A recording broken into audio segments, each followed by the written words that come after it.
জঙ্গলমহলে 267 জন শহীদের রক্তে সিপিএম বিদায় নিয়েছিল। আবার রক্তক্ষয়ী লড়াইয়ে সাক্ষী থাকবে কি 26-এর নির্বাচন? অনেক রক্ত দিয়েছি, আর রক্তক্ষয়ী হবে না। শান্তির জন্য, সম্প্রীতির জন্য, উন্নতির জন্য, হক বুঝে নেওয়ার জন্য, অধিকার বুঝে নেওয়ার জন্য, আর যে অন্যায় হয়েছে, যে অপরাধ হয়েছে তার বিচারের জন্য লড়াই। আপনি যে কথাটা বলছিলেন যে জঙ্গলমহল হাসছে, আগে ব্যানার দেখা যেত, আজকে আমি কলকাতা থেকে এলাম, দেখলাম যে একটা জায়গাতে নেই। কি বল? মিথ্যে কথা বেশি দিন চলে না। আগে মমতা লিখতো সততার প্রতীক মমতা, এখন লেখে আর যখন থেকে মানুষ বুঝে গেছে ওটা হচ্ছে অসৎ, তখন আর লেখে না। তাই যখন থেকে মানুষ জেনেছে জঙ্গলমহলে মানুষ আরও কষ্টে আছে, এখানকার কৃষি, এখানকার শিল্প, এখানকার ব্যবসা বাণিজ্য, এখানকার ছেলেমেয়েরা সব পরিযায়ী হয়ে যাচ্ছে, তাহলে ওই সাইনবোর্ড লাগাবে কতদিনে? পাহাড় হাসছে বলতো, তা পাহাড় যখন বিপর্যয় হলো, জঙ্গল সাফ করে দিয়েছে, গাছ কেটে দিয়েছে, সব গাছের গুঁড়ি ভেসে আসছিল দেখে, তাহলে পাহাড় হাসছে বলবে? এখন তো পাহাড় কাঁদছে। আসলে গোটা বাংলা কাঁদছে। আমরা সেই বাংলা মায়ের কান্না মোছাতে চাই। স্যার, এনআরসির ভয় দেখিয়ে গতবারের নির্বাচন প্রায় জয় করেছিলেন মমতা ব্যানার্জি, কিন্তু এইবার কি এসআইআর ভয় দেখিয়ে মানুষকে এক জায়গায় করতে পেরেছে? ঠিক, পুঁজিপতিরা যেটা করে, তাদের সৃষ্ট যে সংকট আছে মানুষের, কাজের, আয়ের, রোজগারের, খাবার, অসুখের, চিকিৎসার, সেটাকে ভুলিয়ে দেওয়ার জন্য ভোটের আগে একটা ভয়ের বাতাবরণ তৈরি করে।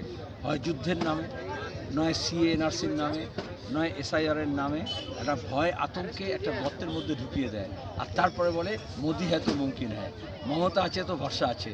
এবং এইভাবে ওরা নেতা মিডিয়ার সাহায্যে, হোয়াটসঅ্যাপ ইউনিভার্সিটির সাহায্যে সামনে নিয়ে আসে। মানুষ তখন তার জ্বালা যন্ত্রণা, পুরনো ব্যথা বেদনা ভুলে যায়, তখন ওই সংকট থেকে কে বাঁচাবে? কিন্তু এসআইআর আজকে যে করতে পারছে কেন? যখন জ্যোতি বসু ছিল, যখন বুদ্ধভট্টাচার্য ছিল, তখন ভোটার লিস্ট ছিল না, কিন্তু তখন কোনো ইলেকশন কমিশনের সাহস হয়নি এত লক্ষ মানুষকে নোটিশ দেওয়ার। কারণ আজকে মমতার মতো চোর জোচ্চোররা রাজত্বে আছে বলেই আজকে ইসিআইয়ের এত বাড় বেড়ে গেছে। স্যার, আরজিকর তদন্তকারী যে পুলিশ অফিসার ছিলেন মুরালীধর শর্মা, তিনি রাষ্ট্রপতি পুরস্কার পেলেন, এই ব্যাপারে আপনার কি বক্তব্য? আমি টুইট করেছি কালকে, কারণ আরএসএস যে দায়িত্ব দিয়েছিল, সে দায়িত্ব যে পালন করে তাদেরকে এই রাষ্ট্রীয় সম্মান দেওয়া হয়। মোটামুটি এখন রাজনৈতিক কারণে ব্যবহার করা হচ্ছে। সেখানে সবাই বলেছিল সিবিআই তদন্ত করলে সব হদিশ পাওয়া যাবে। দেখা গেল কলকাতা পুলিশ যেরকম সাক্ষী সাবুত লোপাট করেছে, সিবিআইও যার নেতৃত্বে এই তদন্ত পরিচালনা, তৎকালীন সেই জয়েন্ট ডিরেক্টর, দেখা গেল কোনো নতুন তদন্ত করলো না, না খাতা না বই, যে মমতা কাহে সুসাহি। সুতরাং নাগপুরের নির্দেশে এখন কেন্দ্রীয় সরকার তাকে আবার পুরস্কৃত করছে। এখন সেটিংটা চোখের সামনে পরিষ্কার হয়ে যাচ্ছে। যেই সিঙ্গুর থেকে শিল্পের পতন শুরু হয়েছিল পশ্চিমবঙ্গে, সেই সিঙ্গুরেই মোদির পরে আবার মমতা আগামীকাল যাচ্ছেন। মোদিকেও কিছু হয়নি, পর্বতের মুশিক প্রসব হয়েছে, শিল্প নিয়ে একটা কথা বলেননি। আর মমতার আগে গিয়ে ওখানে শশা চাষ করব, সর্ষে চাষ করব, অনেক কথা বলেছেন। এখন আর কোনো ভোটের চাষ ওখানে হবে না। ওই জমিটা বরবাদ করেছে, সেখানে কৃষি হচ্ছে না, সেখানে শিল্প হচ্ছে না। আর আমরা চেয়েছিলাম কৃষির সাফল্যের উপর দাঁড়িয়ে শিল্প কলকারখানা গড়ে তুলতে। এটা বামপন্থীরাই পারে। বিজেপি তৃণমূল একসঙ্গে মিলে, মমতা রাজনাথ সিং একসঙ্গে মিলে সিঙ্গুরের টাটা কারখানা চালিয়েছিলেন। যেই লাল পতাকা এই লালগড় থেকে মুছে গিয়েছিল, সেখান থেকে কি আবার শুরু করবেন আশা করছেন 26-এ? অবশ্যই। আজকে লালগড় সমাবেশে মানুষের মেজাজ দেখলে না, মিছিলের মেজাজ দেখলে না। এবং মনে রাখবে, এই গড়ের নাম হচ্ছে লালগড়, লাল শব্দটার উপর জোর দিচ্ছি।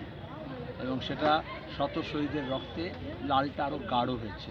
এখন আমাদের জমাট বাঁধতে হবে, আরও বেশি মানুষকে সমৃদ্ধ করতে হবে। खून आखिर खून है, टपकता है तो जम जाता है। जुल्म आखिर जुल्म है, बढ़ता है तो मिट जाता है।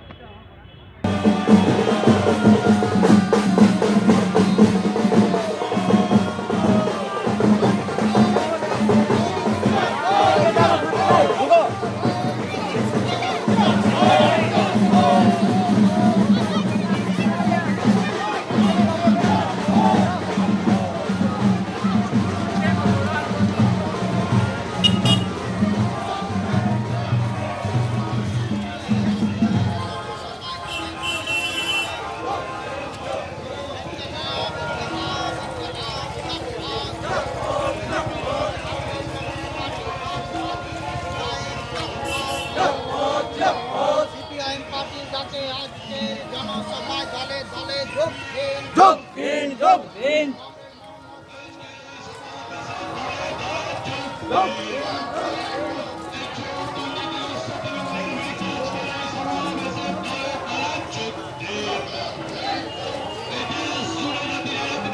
সৃষ্টিকারী বিজেপির বিরুদ্ধে আজকের সমাবেশে কমরেড মোহাম্মদ সেলিমের জনসভায় ইনকিলাব জিন্দাবাদ। এই 267 জন শহীদ কমরেডের রক্তে রাঙা লালগড়ের সমাবেশে ইনকিলাব ইনকিলাব ইনকিলাব জিন্দাবাদ।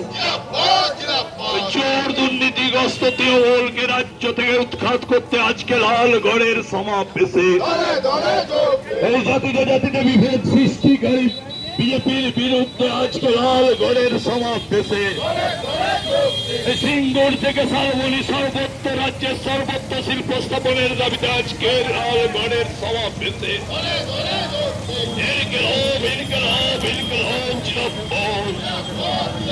এই চোর দুর্নীতিগ্রস্ত তৃণমূলের বিরুদ্ধে আজকে লালগড়ের সমাবেশে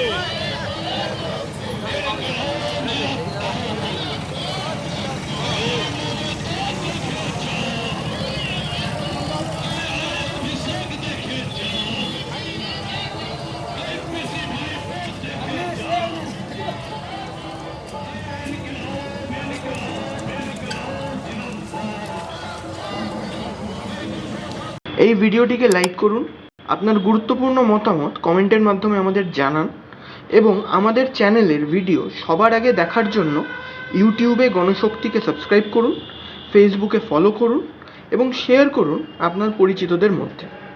আমাদের চ্যানেলে আপলোড হওয়া ভিডিও নোটিফিকেশন পেতে বেল আইকনটি ক্লিক করতে ভুলবেন না।